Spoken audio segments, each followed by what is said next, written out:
Il y a très très très longtemps, bien avant que nos grands-parents ne soient nés, la terre était remplie de gens. Mais quelque chose n'allait pas. C'était comme si le monde était devenu fou. Les gens étaient devenus méchants. Ils se mentaient les uns aux autres, se battaient sans cesse. Pire encore, ils se moquaient de ceux qui essayaient de faire le bien, de ceux qui étaient gentils et honnêtes. Le monde était devenu un endroit bruyant, chaotique et triste. Mais au milieu de tout ce désordre, Dieu a remarqué un homme, un seul homme qui était différent. Son nom était Noé. Noé n'était pas comme les autres. Il aimait Dieu de tout son cœur. Chaque jour, il lui parlait, il priait, il travaillait dur et honnêtement, et surtout, il apprenait à ses enfants à faire ce qui est juste.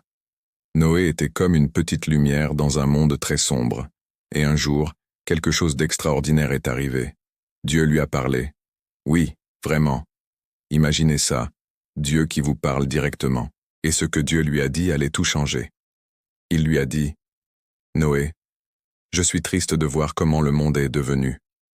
J'ai décidé de tout recommencer, de laver la terre pour qu'elle redevienne belle et pure. Je vais envoyer une immense pluie, un grand déluge. Mais toi, je ne veux pas que tu sois emporté. Toi et ta famille, je veux vous sauver. » Alors, Dieu lui a donné une mission incroyable. Tu construiras une arche, un immense bateau, et grâce à ce bateau, je te sauverai, toi, ta femme, tes fils et leurs épouses.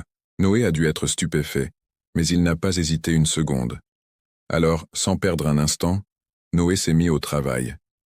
Imaginez le bruit. Jour après jour, on l'entendait couper du bois, scier des planches géantes, marteler des clous énormes. C'était un chantier colossal. Ses voisins, curieux, venaient le voir. En le voyant construire ce navire gigantesque en plein milieu des terres, loin de toute mer, ils éclatèrent de rire. Ha! Ha! Ha! Mais regarde ce vieux Noé. Il est devenu fou. Il construit un bateau au milieu du désert. Il n'y a même pas une flaque d'eau par ici. Mais Noé ne se laissait pas déstabiliser. Il répondait calmement avec une conviction inébranlable. Dieu m'a parlé. Il va pleuvoir. Il va pleuvoir tellement que l'eau couvrira toute la terre. En entendant ça, les gens se moquaient encore plus fort. Ils le traitèrent de rêveur, d'illuminé. Mais Noé continuait. Il avait confiance. Il n'avait pas besoin de voir la pluie pour croire la promesse de Dieu. Ses 3 fils, Sem, Cham et Japheth, travaillaient à ses côtés chaque jour. Ils l'aidaient, le soutenaient, car ils croyaient en leur père. Et petit à petit, l'arche a pris forme. Elle était gigantesque, plus grande qu'un terrain de football, solide, magnifique. Puis, quand l'arche fut enfin terminée, un spectacle encore plus incroyable commença. De tous les coins du monde, les animaux se mirent en route. Ce n'était pas une simple migration, c'était un rendez-vous divin. Imaginez la scène. 2 éléphants énormes arrivant en faisant trembler le sol. 2 lions majestueux, avec leurs crinières au vent qui rugissaient doucement. 2 oiseaux multicolores qui chantaient des mélodies inconnues. 2 girafes si grandes que leur cou dépassait le toit de l'arche. Et même les plus petites créatures, comme les fourmis, qui se faufilaient discrètement en une longue colonne organisée. Noé et ses fils leur ouvraient les grandes portes de l'arche, leur préparant des enclos et des réserves de nourriture. Chaque espèce avait sa place. Les gens du village, ceux qui s'étaient moqués, étaient maintenant bouche bée. Ils n'en croyaient pas leurs yeux.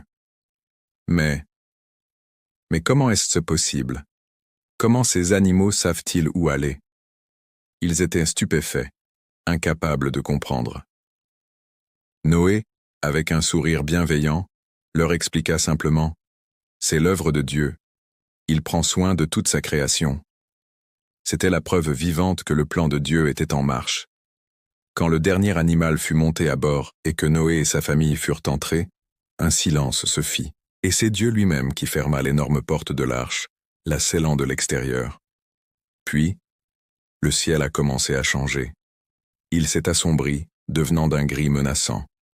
Un premier éclair a zébré le ciel, suivi d'un coup de tonnerre assourdissant. Boum! Puis, une première goutte de pluie est tombée. puis 2, puis 10, puis des milliers, puis des millions. Ce n'était pas une averse. C'était un rideau d'eau qui tombait sans s'arrêter. L'eau montait, montait encore et encore. Les ruisseaux sont devenus des rivières, les rivières des fleuves déchaînés. Les maisons ont été submergées, puis les arbres, puis les collines. Bientôt, tout ce que l'on pouvait voir était un immense océan. Mais au milieu de ce chaos, l'arche flottait, paisible et en sécurité, comme un grand berceau sur la mer déchaînée. Pendant 40 jours et 40 nuits, la pluie n'a pas cessé. À l'intérieur, Noé, sa famille et tous les animaux attendaient. Ça devait sentir un peu fort avec tous ces animaux, mais ils étaient ensemble et Dieu les protégeait de la tempête. Enfin, un matin, un changement s'est produit. Les nuages ont commencé à se disperser, un rayon de soleil a percé à travers, puis un autre. Le soleil était de retour. Lentement, très lentement, l'eau a commencé à baisser, et un jour, l'arche s'est arrêtée avec une légère secousse. Elle s'était doucement posée sur le sommet d'une haute montagne, le mont Ararat. Noé a attendu encore un peu, puis il a ouvert une petite fenêtre. Il a envoyé une colombe pour voir si la terre était sèche. La première fois, la colombe est revenue rapidement. Il n'y avait nulle part où se poser. Une semaine plus tard, Noé l'a renvoyée. Cette fois, elle est revenue le soir, tenant dans son bec une petite branche d'olivier fraîchement cueillie. C'était un signe d'espoir. La terre redevenait verte. Noé a attendu encore une semaine et a renvoyé la colombe une dernière fois. Mais cette fois, elle n'est pas revenue. Alors Noé a su. La terre était de nouveau prête à les accueillir. La vie pouvait recommencer. Quand ils ont ouvert la grande porte et sont sortis, la première chose que Noé a faite a été de tomber à genoux. L'air était pur. Le monde était propre et silencieux.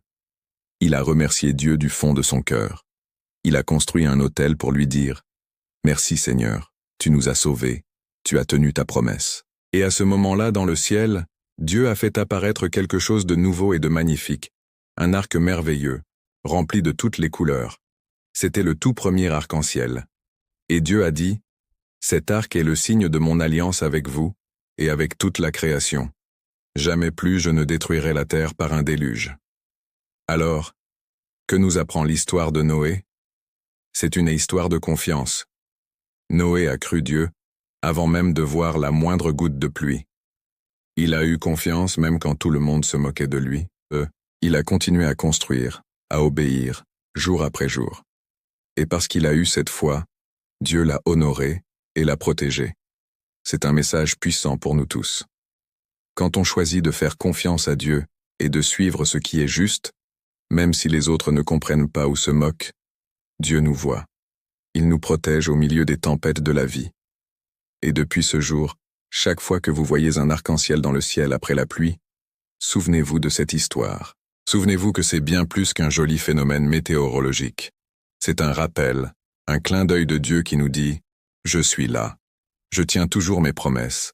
Je veille sur vous. » Et le monde a recommencé, plus propre, plus beau, et surtout, rempli de l'espérance que Dieu veille toujours sur ceux qui lui font confiance. Merci d'avoir écouté cette histoire incroyable jusqu'au bout. Si elle vous a touché, n'hésitez pas à laisser un pouce bleu et à la partager. Et pour ne manquer aucune de nos prochaines histoires, pensez à vous abonner à la chaîne. Prenez soin de vous et à très bientôt.